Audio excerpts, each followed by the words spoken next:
Good afternoon. My name is Nicole Chappelle, and I am the mayor of East Hampton. Earlier this morning, I attended the Hampshire County Insurance Trust meeting, where the executive committee reopened the decision to change both our plan design and increase co-payments substantially. I am pleased to express my deep appreciation for the decision by the executive committee not to recommend changes to the approved medical insurance plan designs. I applaud them for hearing concerns about the potential impact of this decision on the workers and unions representing the 70 communities that comprise the trust. I am grateful for their excellent stewardship over time has made this solution possible and fiscally prudent. I have consistently supported the workers, unions, and East Hampton's Personnel Director, Monica Kane, who serves as the president of the board of the trust, as they have voted not to impose new higher co-payments as a solution to the financial situation that we collectively face, combined with plan design. I encourage the trust to continue this appropriate focus, not only on the impact on town and city employees, but also to consider major changes to their benefits and what they might have on their daily life. I would ask them also to continue to understand the human nature that drives a desire for consistent, lower co-payments, even as overall rates continue to rise and require creative solutions. For me, this decision confirms that the leadership of the trust is in good hands and that together we can face the future challenges in ways that best serve the people who work in our cities and towns, while at the same time ensuring the trust remains strong going forward. Thank you again to members of the community, the city and town representatives to the trust, as well as the unions who organized to very eloquently put forward the concerns of their members. Today we have a special guest, Representative John Cybeck of the 2nd Hampshire District. He represents us on Beacon Hill for the cities of East Hampton, the town of South Hadley, and Precinct 2 in Granby. He also serves as the chairperson of the Joint Committee on Higher Education.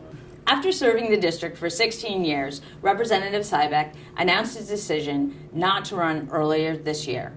Regardless of this decision, his work on the behalf of the 2nd Hampshire District has not slowed down at all.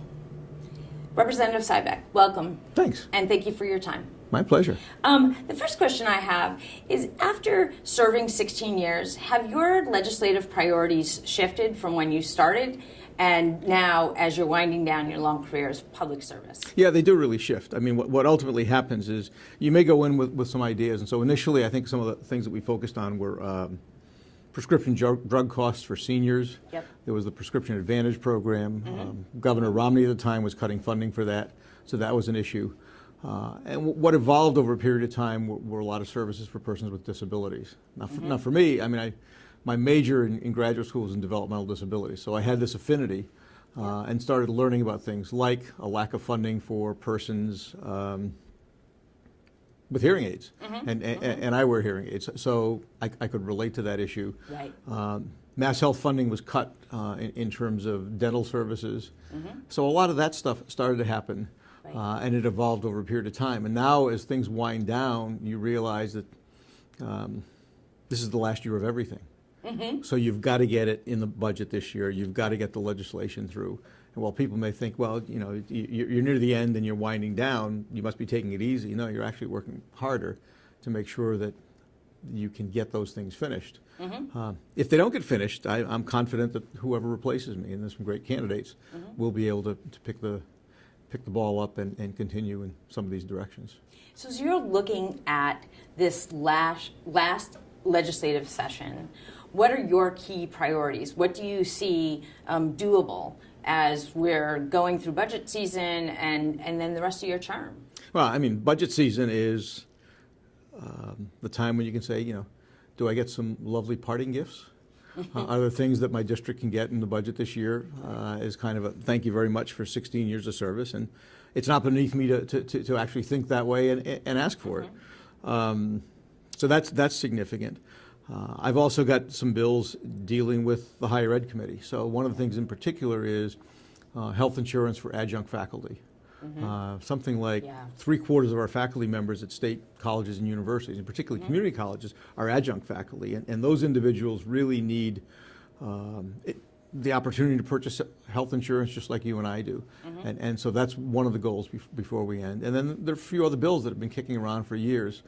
Some of them dealing with some dental issues and other things. And then there's always the surprises, the things that weren't anticipated at the start of the session. So the bill, for example, here in East Hampton, in terms of looking at the possibility of the 44-year lease. Yes. In terms of the old city hall, and Right. as soon as we finish taping this, I'm going to be meeting with the city clerk, making sure we've got everything in place, and hopefully that can get resolved in the next couple of weeks. And then around the sponsors, I mean, you have such a keen focus on your district, but also, like with the work around hearing aids, you really do understand the larger impact on all the citizens of the Commonwealth, which I find unusual because you've been so consistent over the 16 years. One recent piece of legislation that has come before your desk, and I believe you're co-sponsoring it, is a public safety focused on police training fund. Could you just give us an overview of that piece of legislation and how you see impacting our communities? The amazing thing is that Massachusetts, we're so progressive, and we think that we've got the best schools, we've got the best healthcare system, we've got terrific police and fire first responders. Yeah. We rank 49th in the country in terms of police training. Really? Yeah, I had a discussion with the That's police impressive. chief this morning. Yeah. And so I'm going to be co-sponsoring an amendment in terms of looking at additional funds to deal with that, particularly as things change. So the interesting thing about this job is that you need to know a little bit about everything, and you get educated in terms of topics that you may not know anything about. Right. And then you have to go to Boston and educate your colleagues, because the people in Boston have no idea what it's like Right. out in Western Massachusetts. They don't. They assume that we have the same transportation in terms of public transportation opportunities and options. Yeah. They assume that we've got as many hospitals as there are in Boston. They assume so many things that we really have to correct them.